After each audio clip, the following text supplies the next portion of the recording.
मोअज़्ज़ज़ ख़वातीन व हज़रात, मेरा नाम ब्रांसन ब्रेन्सवर्थ जॉनसन है और आप मुझे मेरे यूट्यूब चैनल के तवस्सुत से देख रहे हैं।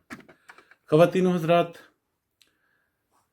पाकिस्तान को बने हुए 70 साल हो चुके हैं और जैसे जैसे वक्त आगे जा रहा है, जैसे जैसे दुनिया इंसानियत और मोहब्बत का दर्स दे रही और सीख रही है, वैसे वैसे पाकिस्तान तरक्की माकूस कर रहा है। वैसे वैसे पाकिस्तान में नफरत और शिद्दत पसंदी बढ़ रही है। वैसे वैसे पाकिस्तान में इंसानियत की तजलील रोज का मामूल बन चुकी है और ऐसे ऐसे वाकयात देखने को मिलते हैं कि इस 21वीं सदी में इंसानियत का सर भी शर्म से झुक जाता है। कुछ साल पहले तक पाकिस्तान में मसीही और मुस्लिम एक दूसरे के साथ बड़े प्यार से रहते थे।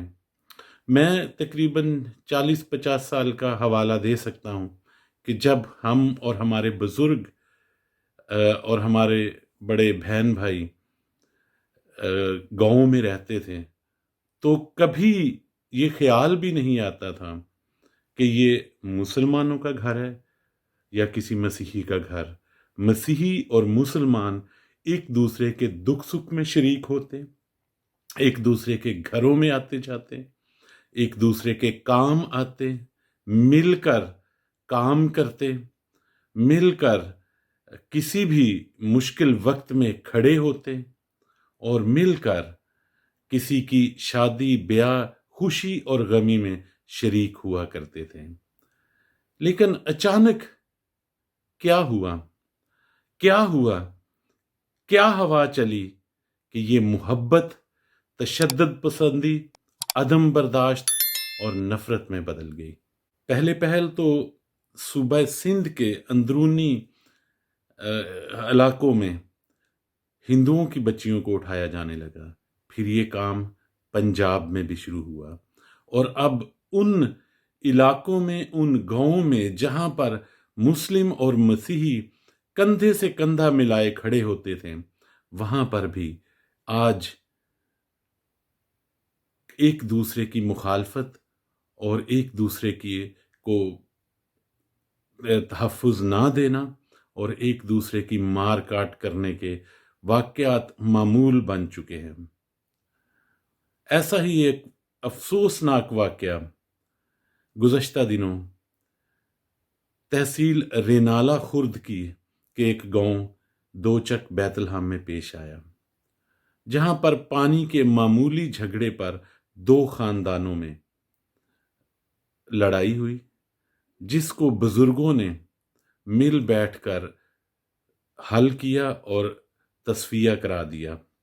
मगर जब इस हुकूमत में बिलखसूस मुसलमानों को, अक्सरियत को पता है कि वो कुछ भी कर लें, वो सरेआम कत्ल भी कर दें, तो इस हुकूमत में कोई उनको सजा देने वाला नहीं है।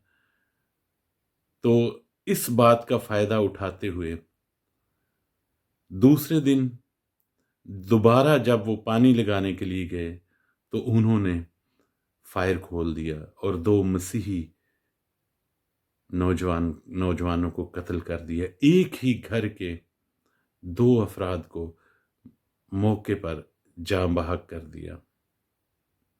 ऐसा वाकया किसी हुकूमत के लिए बायसे शर्म है और अभी तक ना तो किसी हुकूमती वजीर का बयान आया, ना वजीर दाखिला का और ना ही गवर्नर पंजाब का, ना ही वजीर आला पंजाब और ना ही वजीर आजम का।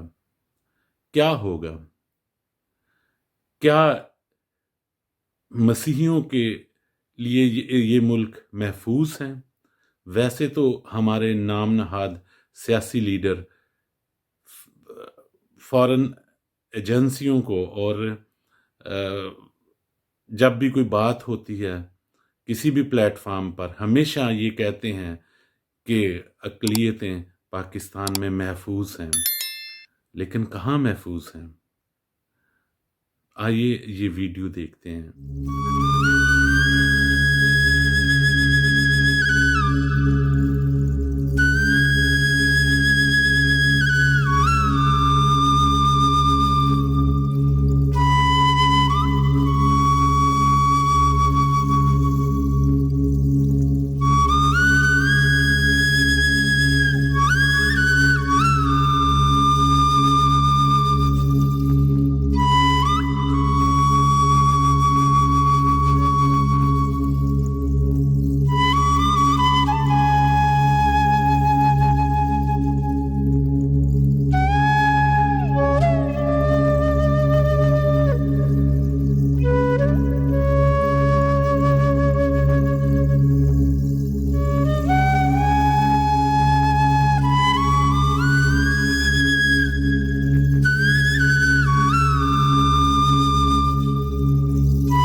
पेश आया, बहुत ही नाखुशगवार वाक़या है।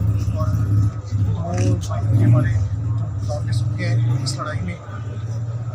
मेरे साथ उस गाँव के कुछ लोग हैं जो उस वक्त उनके साथ थे। आए हम लोग उनके व्यूज़ लेते हैं, वो क्या कहना चाहते हैं, बताना चाहें आगे जो जैसे हुआ था ये सारा वाक़या जो डिटेल्स हैं वो आपको मुझे आज दोपहर की बात है, थाना चूचक में बुलाकर इनको सुलह करवाई गई है। सबके साइन हम लिखे हुए हैं, ठीक है। जो भाई शमौन है हमारे, ठीक है, जिनके पेट में जो दो गोलियां लगी हैं, दो भाइयों की उनकी डेथ हो गई है। इनकी सुलह हुई है। दोपहर को पानी का मसला 15-20 दिन से चल रहा था, सुलह हुई है। इनको ये पता था कि आज हमारी सुलह हो गई है, किसी ने हमको कुछ नहीं कहना, हम अपने खेतों में जाके आराम से काम कर सकते हैं। वो पांचों भाई अपने खेतों में काम कर रहे थे, सारे उनके ऊपर आकर एकदम से उनको घेरा डालकर उनको इतना मारा है, इतनी गोलियां उधर चलाई हैं जिसका कोई हिसाब नहीं है। जब फायरिंग सुन के हम गए हैं तो उस वक़्त उनको मार कर उधर एक फसल के अंदर फेंक के चले गए, ठीक है।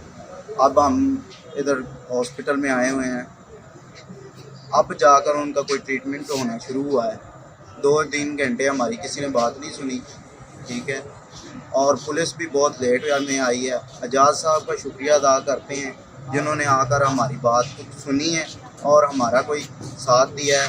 और हमारी तरफ से जो भी भाई ये सुन रहा है आगे इसको शेयर करे और इस मामले को ऊपर तक पहुंचाए। हमें इंसाफ चाहिए। एक गरीब बंदा जो नहाता है उसकी कोई सपोर्ट करना चाहे, बजाय उसके कि उसको डराए मारे।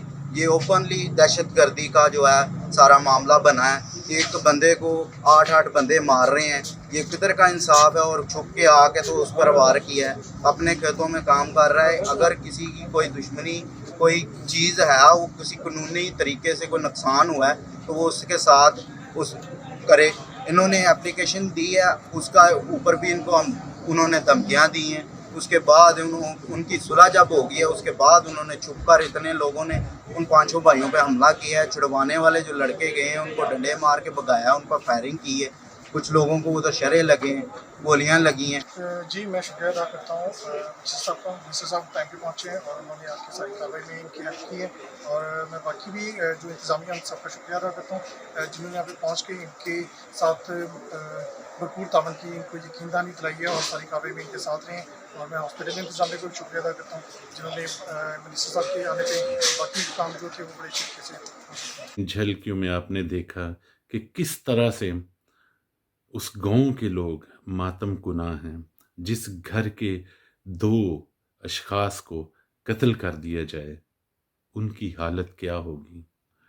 लेकिन ये एक ऐसी रियासत है जिसमें कोई पूछने वाला नहीं है।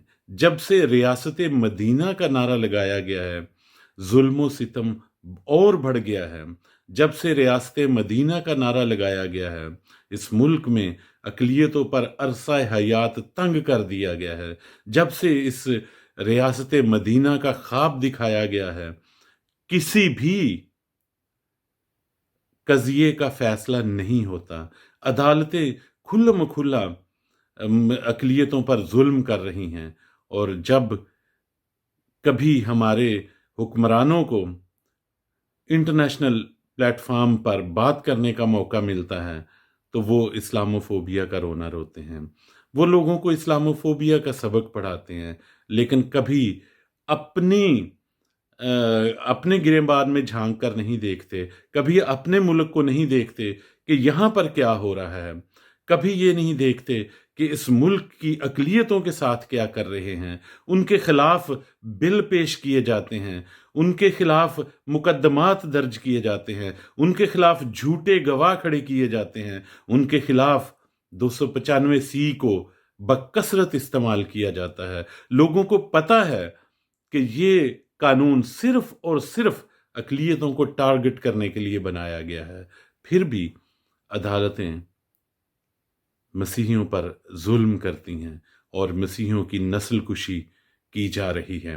خدا را اب بھی ہوش کے ناخن لیں۔ میں اپنے مسیحی بہن بھائیوں سے یہ گزارش کروں گا کہ اپنے فرقہ وارانہ اختلافات چھوڑ کر یہ وقت ہے کہ ہم متحد ہو جائیں، ہم کوئی تحریک چلائیں، ہم کوئی آرگنائزیشن بنائیں، چھوٹی چھوٹی بہت سی آرگنائزیشن مت بنائیں، اپنے فائدے کے لیے اپنے نام کے لیے کام مت کریں، ورنہ کل کو آپ بھی نہیں ہوں گے۔